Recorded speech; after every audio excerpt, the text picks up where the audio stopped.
साथियों नमस्कार। अभी आपने जैसे कल हमारी वीडियो देखी कमल भाई के खेत की, तो मैं अभी भी वहीं बैठा हुआ हूँ और हम लोग बैठक में आ गए। ये बैठे आपके कमल भाई, और कमल भाई को जो हिम्मत जो मिली है कि भाई हाँ ये खेती कर सकते हैं। पढ़ाई लिखाई केवल करी थी, खेती का ABCD कुछ भी नहीं करा, तो सीधे आके खेतों में कि मैं तो प्राकृतिक खेती करूँगा, जिद करी। लोगों ने वो भी करा, अट्टहास भी करा, लेकिन पूर्ण रूप से मदद करी इनके चाचा जी ने। वे हमारे साथ हैं, तो हम इन्हीं के विचार आज जानेंगे चाचा जी के कि भाई कैसे कैसे इस तरह में आए और क्या क्या किया। पहले तो जी आपका पूरा परिचय देंगे। नमस्कार जी। जी प्रेमपाल सिंह, अच्छा जी। सिसोली के रहने वाले हैं। हाँ जी। ये पहले तो यूँ मेरे ठीक रह गया। हाँ जी। वहाँ से आके इसने कि भी हमें कुछ ज़मीन अब क्या करनी है प्राकृतिक, उससे गौ आधारित। अच्छा जी। एक उसमें से 12 बीघे खेत में से 6 बीघे हाँ दे दिया कि भाई ट्रायल कर ले, ट्रायल कर लो। हाँ। इन्होंने उसमें धान लगवाए। अच्छा जी। धान में बिल्कुल रिजल्ट फेल हो गया। लोगों ने बड़ी मजाक बनाई आके, हाँ। और हमसे भी यहाँ कहने लगे भी पढ़े लिखे को ऐसा कहाँ खेत में बांट दिया, ऐसा खेती हाँ, करवा हाँ, दो। हाँ। जो ये खेती और करना कर रहे हैं ऐसी करो। हाँ जी। भाई 6 बीघे ज़मीन खाली पड़ी है, ऐसा हाँ। साल भर हो गया, उसे हमने जुतवा दिया धान। अच्छा जी। मैंने इसे समझा भी ऐसे नहीं होने की कहीं भी, बिगर खाद गेरो, बिगर डाई गेरो, बिगर दवाई करो कोई खेती आज तक ना हुई होगी, पहले हमसे ना हो रही। अच्छा ठीक। उसमें ढैचा बोआ दिया। अच्छा फिर इन्होंने गेहूँ बोआ लिए हाँ उसमें। जी। गेहूँ हमने उसमें पपेड़ के ही बो दिए। ये तो चावे लाइन में हाँ आपने भी खेर का बो दिया। बखेर के बो दिए। हाँ जी। गेहूँ में जब उसमें कोरन लगाई, वो जीवामृत बनवा के इन्होंने चलवा दिया जी। अब बस हमने जो आके देखा, गेहूँ तो बिल्कुल बढ़िया खड़े, बढ़िया नहीं खरीदी, बेकार हो गए। और भी अच्छा मतलब हल्के रह गए। हल्के रह गए। और जो हमारे आस पड़ोस के खेत है, और जैसे उसमें से 6 बीघे मैंने अलग बो रखा, वे बहुत बढ़िया हो गए। उनमें यूरिया वगैरह डालना सब में, DAP डाल ली, यूरिया डालना। कमल को बुलवा के मैंने कि भी तो गेहूँ पे होते जोतने पड़ेंगे, इन्हें जोत कर भैया तू खेती को करता हो तो वैसे ही कर लेने, तो रहने दे। हाँ जी। इन्होंने फिर एक वहाँ ठाकुर साहब से सलाह करी, उन्होंने कि धर्मपाल सिंह से, नु भी देख लो कैसे करो भैया, तुम्हारी इच्छा देखो। फिर निसुरका है शर्मा जी, संजीव शर्मा जी से, उनसे उन्होंने कि भी तुम इसमें जीवामृत डाल लो जी। हाँ मतलब चलाते रहो जीवामृत। हाँ। अच्छा। मैंने कह इसने कि जीवामृत बनवा के छिड़कवाओ इसे। हाँ।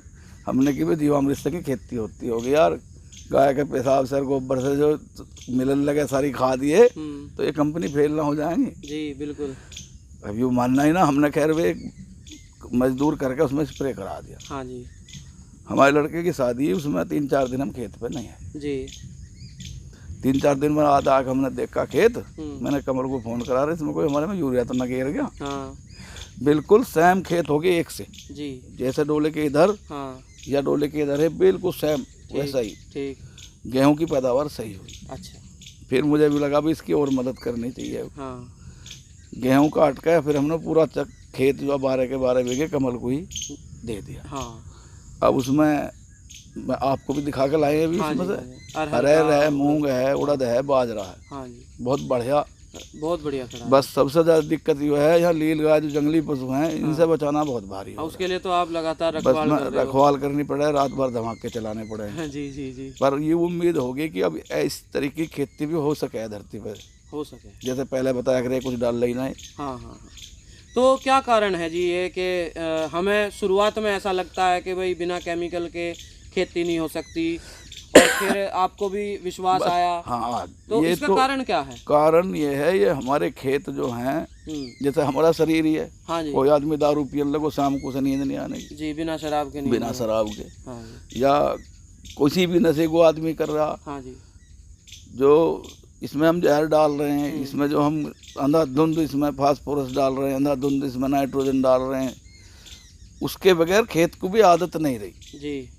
किसी भी बीज को ऊपर बढ़ाने के लिए उसमें जब उसे देंगे तो काम खेत कर रहा, और उसे नहीं देंगे तो खेत काम नहीं कर रहा जी।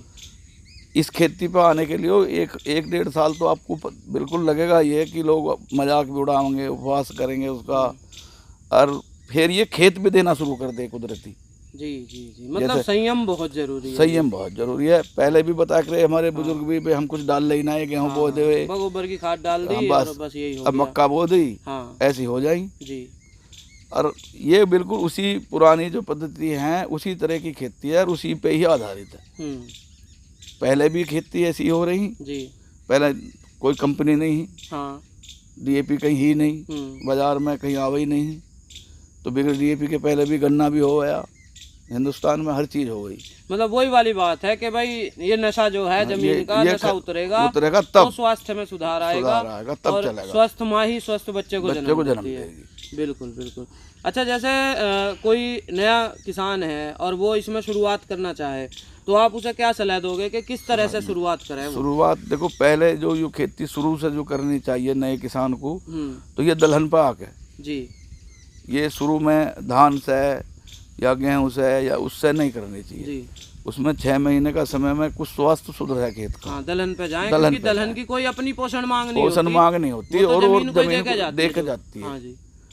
वो तो दाता है जी जी जी। उसके बाद फिर इसमें गेहूं पे आए, हाँ बहुत बढ़िया। हाँ 1-2 साल इसमें यही फसल करी जाए, हाँ। तब आगे शुरू में गन्ना धान, हाँ। या इसी तरह की फसल पर किसान चला जाए तो वो इसे छोड़ के भाग जाए, हाँ, क्योंकि उनकी पोषण मांग बहुत ज्यादा है और वे जमीन में इतनी शक्ति नहीं, जमीन में शक्ति रह नहीं रही। बिल्कुल बिल्कुल। लगातार 3-4 साल करे किसान तो फिर शक्ति बन गया। जैसे हम अभी इस वृक्ष तले बैठे हैं, इसमें कोई DAP नहीं डालता, कोई नहीं डाल रहा जी। सही बात है, कितना हरा भरा और एकदम स्वस्थ पेड़ है जी। इसमें कोई DAP नहीं डालता, कुछ नहीं डालता। हाँ। ये इसकी जड़ इसे नहीं ना पता क्या DAP हो क्या यूरिया, इसे नहीं पता। इसे अगर DAP यूरिया देने लगेंगे तो शुरू में तो ये बढ़ेगा फिर रुका रहेगा, और फिर बाद में अगर बंद कर देंगे तो ये भूल जाएगा कि DAP यूरिया क्या होगा।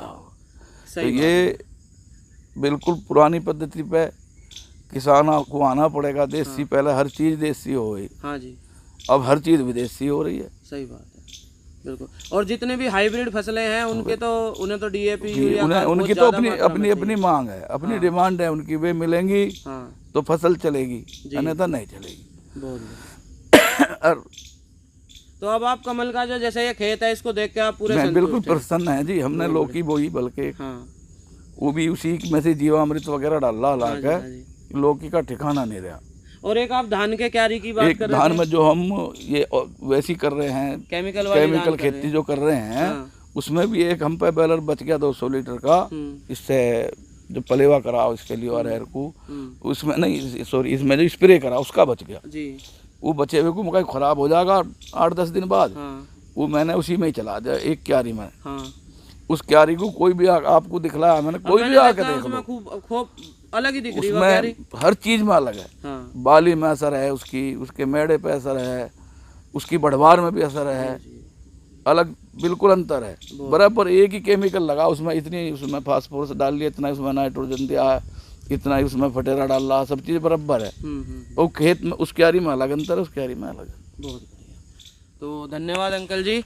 तो देखा साथियों आपने कि अगर राह सही पकड़ी जाए और सही तरीके से किया जाए, क्योंकि पहले साल 1-2 परिणाम अच्छे नहीं रहे, उसके बावजूद धीरे धीरे जब संयम रख के खेती करनी शुरू करी कमल भाई ने तो रिज़ल्ट आने शुरू हो गए। और अंकल जी भी आज खुश हैं और सारी चीज़ें अच्छी चल रही हैं।